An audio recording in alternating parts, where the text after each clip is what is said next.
सत्संग में आपने बड़ी अच्छी अच्छी बातें सुनी है। माँ की परिभाषा बताई है किसी ने, संत जी ने माँ की परिभाषा बताई है। बच्चों का कर्तव्य, माँ का कर्तव्य, बच्चे उसके बारे में बताया है। तो कौन आगे बता सकता है जिससे अच्छे से सुना?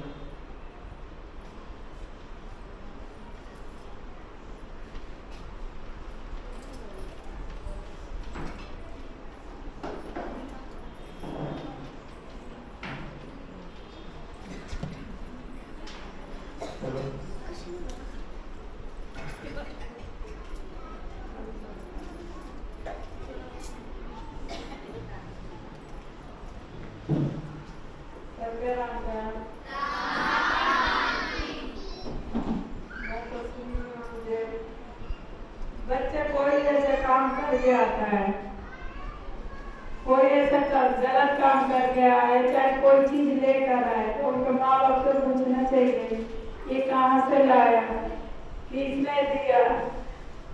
तो वो तो माँ बाप ने पूछा, उसको रख दिया, बेटा रख दे। अब वो करते करते माँ को अच्छा लगा था, करते करते तो बड़ा सा बन गया, डाकू बन गया, चाहे काफी बन गया, तो पकड़ा गया जेल में। तो उसको हो गया फांसी। तो उससे पूछा गया माँ की जाने के टाइम पूछते हैं दीक्षा का होता है, तो बोला था कि मम्मी से मिलूंगी, मम्मी से मिलूंगी। तो मम्मी को बुलाया गया था, तो माँ को देख के रोने लगी। तो माँ को बेटा कह रहा रोने से कोई फायदा नहीं है, जो पहला गलती करके मैंने आया था तभी आप डांटी होती, मारी होती, चाहे पूछी होती, तो आज आप ये हालत पे नहीं होती। तो सबका गलती आपकी है। धन्यवाद।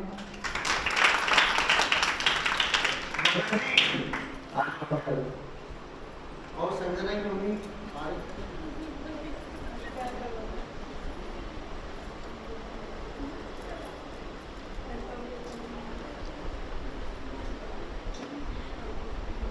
आप सभी को मेरा राम राम। अब मैं क्या बताऊं, मेरे बहनी ने सबने बताया। यही अगर बच्चे कोई भी गलती करे तो माँ का फर्ज होता है कि जैसे कोई चोरी वोरी करके ले आए, कोई सामान लेके आया, तो माँ का फर्ज होता है पेरेंट्स का कि ये कहाँ से लेके आए, तुम किसी छीन के लाए हो या कहीं से उठा के लाए हो या किसी से मांग के लाए हो, ये पूछना उसका फर्ज होता है। इससे बच्चों में भी बड़ी वो आती है कि हमें उनको भी थोड़ा पेरेंट्स का डर होना चाहिए कि हम ये गलत काम ना करें। और बच्चों का भी यही फर्ज होता है कि कहीं से किसी का सामान ना उठा के लाए। अगर तुम किसी से मांग के ला रहे हो, उसे इच्छा से लेके आ रहे हो या तुम उसे जबरदस्ती छीन के ला रहे हो,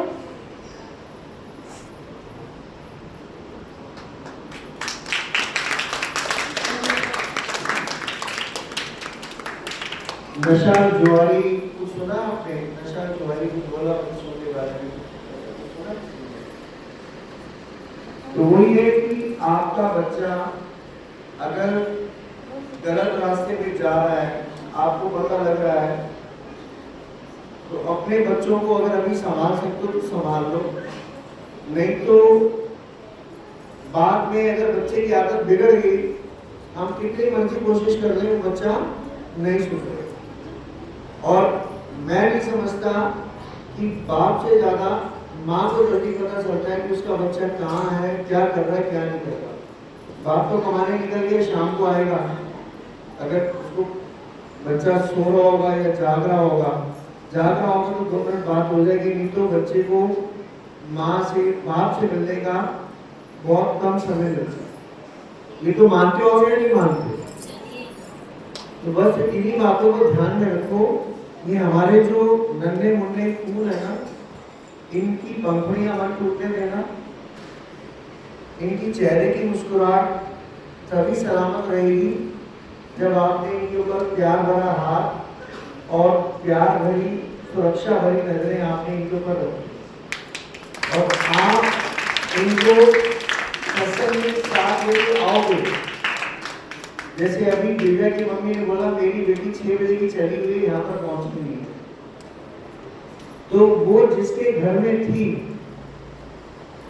उसकी मम्मी भी यहीं पे बैठी हुई है। अब वो 1.5 घंटे तक वो बच्ची, इनकी बच्ची उनके घर पे रही। तो दोनों में से कोई भी बुरा मत माने, मैं इसीलिए मैं ओपन कर रहा हूँ ये बात कि जितनी भी माताएं आपस में बैठी हुई हैं यहाँ पर बच्चों की, वो सभी आपस में सहेलियां हैं और सभी के बच्चे एक दूसरे के घर में जाते हैं। मानते नहीं मानते? तो आपका फर्ज बनता है, अगर किसी का भी बच्चा आपके घर में आया हुआ है, आधे घंटे से ज्यादा उसको हो गया, तो आप बोलो कि अपनी मम्मी से मेरी बात करो। अगर आपने दूसरे बच्चे की चौकीदारी की तो आपके बच्चे की चौकीदारी खुद ब खुद हो जाएगी। ये आप सोच के चलो। आप एक दूसरे के बच्चे की पहरेदारी करो। एक दूसरे के बच्चे की बात अगर आपको पता चलती है तो आपने अपने बच्चे को बोल के, या आपके पास नंबर है या बच्चे को तो नंबर याद है ना अपनी माँ का, उसको बोलो अपनी माँ से बात करा कि तू घर में बोल के आई है या नहीं। ये एक बहुत बड़ा सुरक्षा दायरा है जो मैं आज आपको मेरे दिमाग में भी बात करते करते आया है, तो मैंने आपको बता दिया।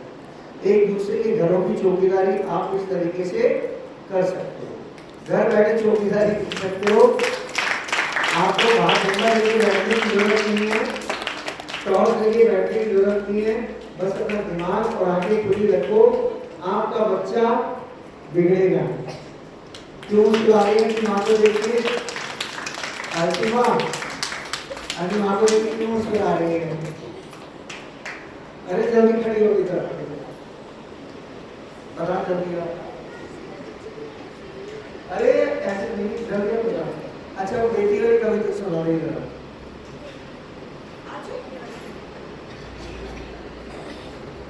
बेटी वाली कविता।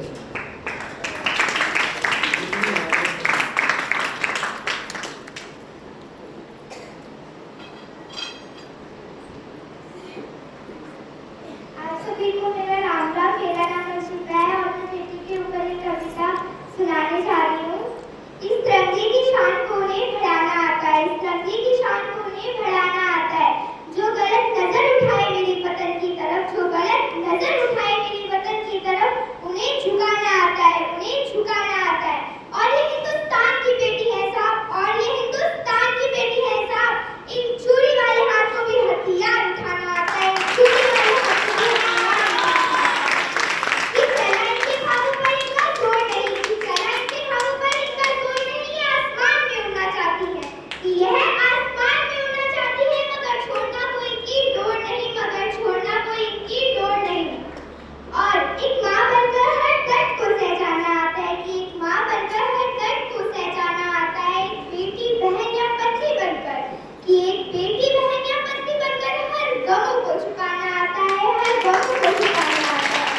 और ये पीछे कैसे रह जाए साहब, अरे ये पीछे कैसे रह जाए साहब, जब बात हो वतन के स्वाभिमान की, अरे जब बात हो वतन के स्वाभिमान की, अरे बिना सोचे समझे बाजी लगा देंगे अपने जान की, बाजी लगा देंगे अपने जान की।